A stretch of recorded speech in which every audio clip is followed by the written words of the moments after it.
This presentation is being made to help you better understand your natural defense against threats to your health. So, let's talk about your immune system.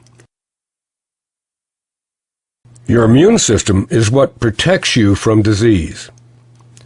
It is our first line of defense against illness and disease, and its role is to seek out invaders which attack our bodies constantly. In order to best protect us, our immune system must be able to recognize threats, respond to those threats, and then be able to remember those threats if they attack us again. We want our immune system to be intelligent, strong, and balanced. So let's walk through the way our immune system works. And since it's common, let's use the chickenpox virus as an example. Little Johnny is a happy child, but someone at the daycare center who has chickenpox sneezes, and in a few days, little Johnny begins to break out in red bumps which change to blisters, and Johnny has chickenpox. Johnny's immune system had never seen the chickenpox virus before and didn't know what was making him feel so bad. After several days, Johnny's immune system identifies the chickenpox virus and starts producing fighters which defeat the chickenpox virus. But for several days, Johnny was really sick with chickenpox before he became well. Once the immune system has recognized and defeated an invader, it has the ability to store the identity of the invader by creating something called a memory cell. That's the reason people who had chickenpox only had it once. A memory cell is like a wanted poster.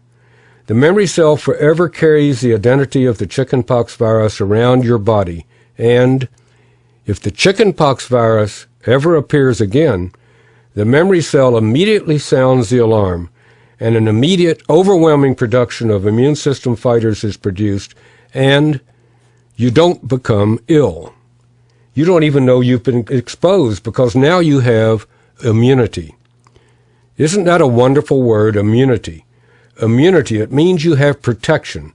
But the problem with developing immunity this way is that first you had to become ill, like little Johnny, before you became well. The second way that you develop immunity is through a vaccination. Here's the way a vaccine works, again using the chickenpox virus as an example. The chickenpox virus is weakened, so it can't reproduce and cause harm. It still has the same appearance, but it can't cause disease. A person is vaccinated with a harmless chickenpox virus. Your immune system thinks you have been attacked by the real harmful virus, and it develops fighters to defeat the supposed threat. It thinks you really had chickenpox.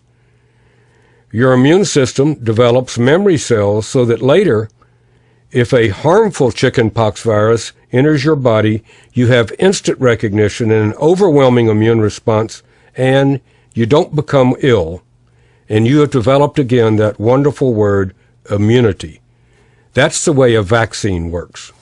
The problem is, however, that there are so many germs, viruses, bacteria, parasites, and fungal organisms, and there's so few vaccines.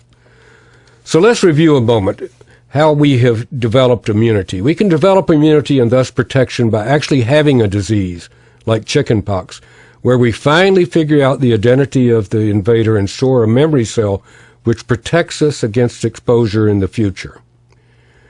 We can also receive a vaccination, which basically tricks our immune system into responding and therefore producing those memory cells which recognize a particular threat and give us protection or immunity. And until recently, these were the only two ways that could assure you of being protected against disease from invaders. Now there's a third way, and you need to know about something that has been discovered. Wouldn't it be wonderful if we had a factory where we could produce memory cells, the same type of memory cells that our immune system produces after we had an illness like chickenpox or after we receive a vaccination? Wouldn't it be wonderful if we could have machines in that factory which made memory cells which we could consume in order to educate and strengthen our immune systems?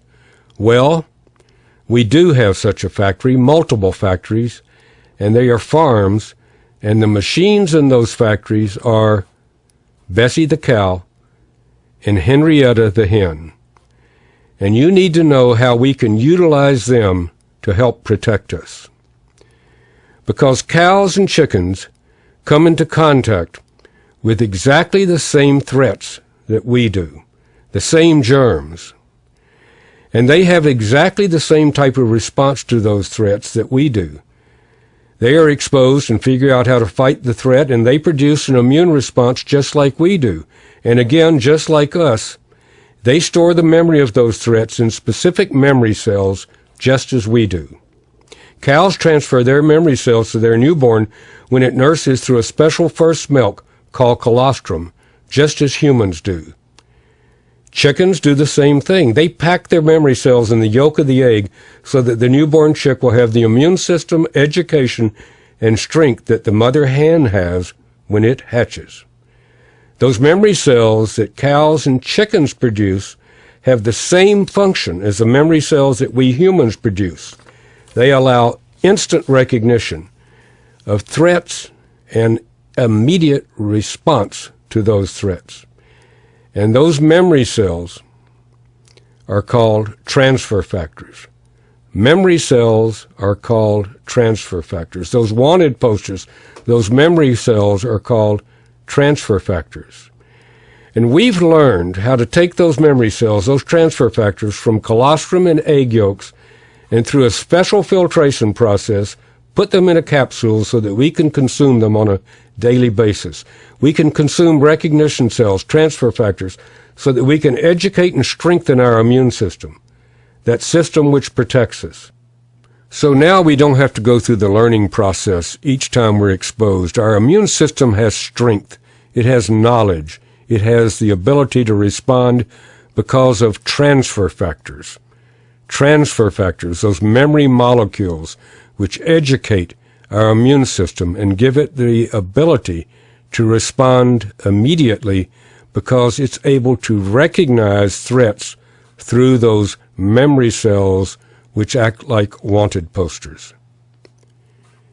Now, if we're exposed to a disease threat, those memory cells give us the ability to respond immediately, overwhelmingly, and we don't have to become ill like little Johnny. And we can receive the same protection as if though we'd received a vaccination by producing transfer factors. Transfer factors, those memory cells that give us the ability to respond immediately to disease threats and to have a healthy and long life.